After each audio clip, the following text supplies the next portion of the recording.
नमस्कार, आप देख रहे हैं ओपन बुक भारत। कानपुर की प्रकृति प्रेमी परिवार की अनोखी कहानी सीबीएसई पाठ्यक्रम में शामिल।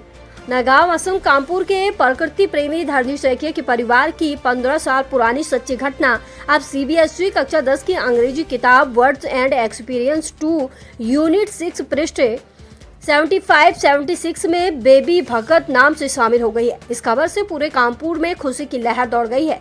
वर्ष 2010 के जून जुलाई में तेतेलीसरा गांव में रहते हुए धरनी सैकिया के परिवार ने एक करुणामयी घटना को अंजाम दिया था।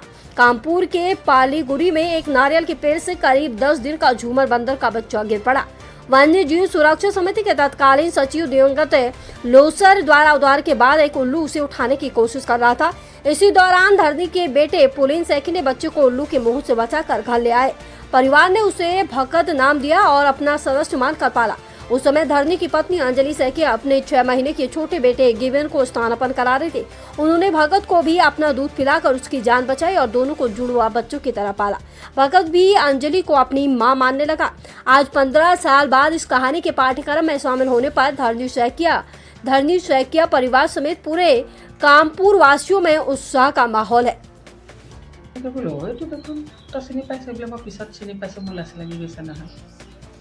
কাহিনীটো কি আছিল ভকতৰ মই আছিলোঁ ভকত কাহিনীটো মানে কি এটা সৰু জহামালৰ পোৱালি আছিলে। যেতিয়া মোৰ বাচ্ছাটো 8-মহীয়া পোৱালি তাৰপৰা ইয়াৰ পাৰলিগুৰি কোনোবা মানুহে ঘৰৰ হেৰিয়ত নাৰিকল গছৰ পৰা পৰিলে। ঘৰতে মায়ে খবৰ দিলে। দেউতাকৰ ডাঙৰ ল'ৰাটো আহি লৈ গ'লহি। লৈ যাওঁতে মানে পোৱালিটো একেবাৰে সৰু আছিলে, সেই গাখীৰ খাব নোৱাৰেতো। গাখীৰ মানে মাকৰ গাখীৰ খাই চাগে আৰু, কিন্তু সি ভালদৰে তাৰ চকুৰে ফুটা নাই। তোমাৰ গাখীৰ অকণকে দি চাবলৈ গ'লে মোৰ লাজো লাগিছে বাৰু। নাই এতিয়া ডাঙৰটোৱে কৈছে যে নহয় মা, যদি গাখীৰ খাবলৈ আকৌ পোৱালিটো দেখোন মৰি থাকিব, ইমান মৰম লগা পোৱালি মৰি থাকিলে দুখ লাগিব নে, গাখীৰ দি খাবাচোন, ভাইটিয়ে খাওঁতে সেই তেনেকৈ খুৱাওঁতে আৰু জহামালৰ পোৱালিটো গাখীৰ খাবলৈ ল'লে। পিছত কি হ'ল পোৱালিটো পিছত মানে কি তেতিয়ালৈ 8-9 মাহমান আমি আমাৰ তাতে থাকিলে। সেইখিনি সময়ত আমি মানে কামবোৰলৈ আহিবলগীয়া হ'ল। সি মানে আমি কামবোৰলৈ অহা আগে সি ঘৰৰ পৰা 3-4 দিনমানৰ কাৰণে নাইকিয়া হৈছিলে। 3-4 দিনমানৰ কাৰণে যেতিয়া নাইকিয়া হ'ল, মই ক'ৰবাত হেৰালে বুলি ভাবিছিলোঁ বা কোনোবাই মাৰিলে। ওচৰতে মানুহৰ ব্ৰইলাৰ ফাৰ্ম আছিলে, কৈয়ে থাকে যে ব্ৰইলাৰ খাবলৈ যায় বুলি পেলাই, কিন্তু আমিতো দেখা নাই। তাৰপৰা পোৱালিটো নাই। তাৰপৰা আমি ইয়ালৈ কামপুৰলৈ অহাৰ পিছত আকৌ পোৱালিটো ওলাইছিলহি, মানে মাইকী এজনী লৈ আহিছিলোঁ ক'ৰবাৰ পৰা। এনেই ধৰক ধৰণীদাৰ বিভিন্ন সময়ত প্ৰকৃতিৰ লগত জড়িত হৈ আহিছে। আপুনি তেখেতৰ এগৰাকী সহধৰ্মিণী হিচাপে বা পৰিয়ালটোৱে কেনেধৰণৰ সহযোগ আগবঢ়াইছে আচলতে? আমাৰ পৰিয়ালটোৰ পিনৰ পৰা বহুত মানে আমাৰ 4টা প্ৰাণী, এতিয়া মই হওক বা মোৰ ল'ৰা দুটা হওক, ক'ৰবাত যদি চৰাই এটাও পৰি থকা দেখে আঘাতপ্ৰাপ্ত হৈ যিকোনো প্ৰকাৰে আনি যে দেউতাকক দিব, মানে এটাই জানে যে দেউতাকক হাতত দিলে অসুস্থটো সুস্থ হ'ব। বোলো এইটো দেখোন তই চিনি পাইছোঁ বোলে, মই পিছত চিনি পাইছোঁ, মোৰ লাজ লাগি গৈছে নহয়। কাহিনীটো কি আছিল ভকতৰ মই আচলতে ভকত কাহিনীটো মানে কি এটা সৰু জহামালৰ পোৱালি আছিলে। যেতিয়া মোৰ বাচ্ছাটো 8-মহীয়া পোৱালি তাৰপৰা ইয়াৰ পাৰলিগুৰি কোনোবা মানুহে ঘৰৰ হেৰিয়ত নাৰিকল গছৰ পৰা পৰিলে। ঘৰতে মায়ে খবৰ দিলে। দেউতাকৰ ডাঙৰ ল'ৰাটো আহি লৈ গ'লহি। লৈ যাওঁতে মানে পোৱালিটো একেবাৰে সৰু আছিলে, সেই গাখীৰ খাব নোৱাৰেতো। গাখীৰ মানে মাকৰ গাখীৰ খাই চাগে আৰু, কিন্তু সি ভালদৰে তাৰ চকুৰে ফুটা নাই। মানে তোমাৰ গাখীৰ অকণকে দি চাবলৈ গ'লে মোৰ লাজো লাগিছে বাৰু। নাই এতিয়া ডাঙৰটোৱে কৈছে যে নহয় মা, যদি গাখীৰ খাবলৈ আকৌ পোৱালিটো দেখোন মৰি থাকিব, ইমান মৰম লগা পোৱালিটো মৰি থাকিলে দুখ লাগিব নহয়, মই গাখীৰ অকণ দি চাবাচোন, ভাইটিয়ে খাওঁতে সেই তেনেকৈ খুৱাওঁতে আৰু জহামালৰ পোৱালিটো গাখীৰ খাবলৈ ল'লে। পিছত কি হ'ল পোৱালিটো পিছত মানে কি তেতিয়ালৈ 8-9 মাহমান আমি আপোনালোকৰ ঘৰত এটা ব্যতিক্ৰমী এটা আচলতে চিন্তা কৰি পেলাই এটা জহামূলক পোৱালিক আচলতে আপোনাৰ ডাঙৰ দল কৰিছিলে, কেনেকুৱা আছিলে? আচলতে জহামাল বুলি নহয়, এইটো মানে মই বিভিন্ন সময়ত প্ৰথমতে আমি কাজিৰঙা ৰেস্কিউ চেণ্টাৰলৈ ফোন কৰিলোঁ। পেৰন্তী বুলি এজনী মানে ডক্টৰণী আছিলে, তাই ক'লে যে এইটো গৰুৰ গাখীৰ খোৱালে বা বেলেগ গাখীৰ খোৱালে মৰি থাকিব, মানে 20% মিল আছে। মানুহৰ গাখীৰ, মানুহটো ৱাইল্ড গ'ল, মানুহৰ গাখীৰ 80% মিল আছে। মানে চিভেট আৰু মানুহ দুইটা ৱাইল্ড 80% মিল আছে, আৰু গৰু গাখীৰ খোৱালে মৰি থাকিব। হয়। তাৰপিছত চিন্তা কৰিলোঁ নাই, গৰু গাখীৰ বা লেক্টজেন বা এনেকুৱা কিবা খোৱালে মৰিব।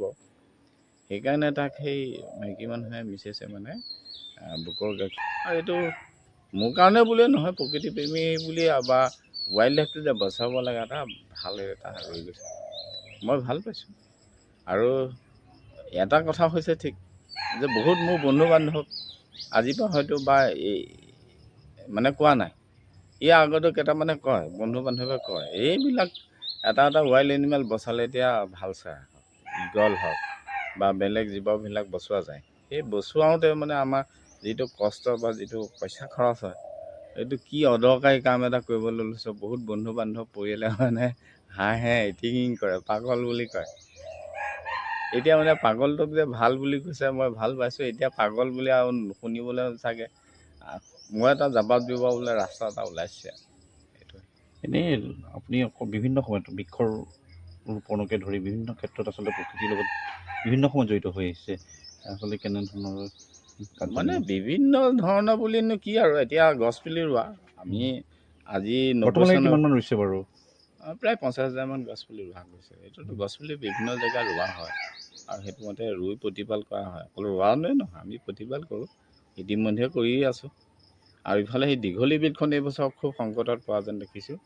সেইখনতো সংৰক্ষণৰ কাৰণে লাগি থকা গৈছে। আৰু এটা মোৰ জীৱনত মানে স্মৰণীয় ঘটনা হৈ গৈছে, যিটো হালদিয়াতি 12 চনৰ পৰা মানে ফুৰাই দৰ বেয়া পানী খাই পেলাই বহুত হাজাৰ হাজাৰ ল'ৰা ছোৱালী পংগু হৈ গৈছিল। এতিয়া সেই ল'ৰা ছোৱালীখিনি আজি 12, 13, 14, 15 মানলৈকে এইটো যুদ্ধ লাগি পেলাই সেইটো আজিৰ দিনত মানে সিহঁত নিৰাপদত আহি গৈছে। সেইটো কাৰণে আমি ভাল পাইছোঁ। মানে প্ৰকৃতি বুলি নহয় আৰু যে প্ৰকৃতি কেইটামান যে প্ৰকৃতিপ্ৰেমীহে দৰকাৰ হয়, গছজোপা প্ৰকৃতিপ্ৰেমীহে দৰকাৰ হয়, জীৱ জন্তুযোৰ প্ৰকৃতিপ্ৰেমীহে দৰকাৰ হয়, এনেকুৱা কথা হয়। আচলতে তেনেকুৱা নহয়। প্ৰত্যেকটো জীৱ এটাৰ লগত এটা সম্বন্ধ আছে। সেইকাৰণে আমাৰ বন্যপ্ৰাণীটো মাৰিব নালাগে, গছ লাগিব। আমি অক্সিজেন লৈ চিলিণ্ডাৰ লৈ কোনো নকৰোঁ। সেইকাৰণে প্ৰকৃতি চবকে দৰকাৰ আছে। ই লাগিলে সিৰ লগত সম্বন্ধ থকা আমি প্ৰত্যেকটো এতিয়া জহামালটো আমাৰ তাত যেতিয়া আছিলে, এতিয়া কেৰ্কেটুৱা এটাও নাছিলে। সি কেৰ্কেটুৱা খায়, ঢৰিয়াবিলাক খায়, নিগনিবিলাক খায়, পৰিৱেশটো নিয়ন্ত্ৰণ কৰি ৰাখে। এতিয়া শিয়াল নাইকিয়া হ'ল, হেপা নাইকিয়া হ'ল, জহামাল নাইকিয়া হ'ল। এই যিখিনি নক্টাৰ্নেল মানে নিশাচৰ প্ৰাণী আছে, সেই নিশাচৰ প্ৰাণীবিলাক থাকিলে মানে এই দিনত ঘূৰা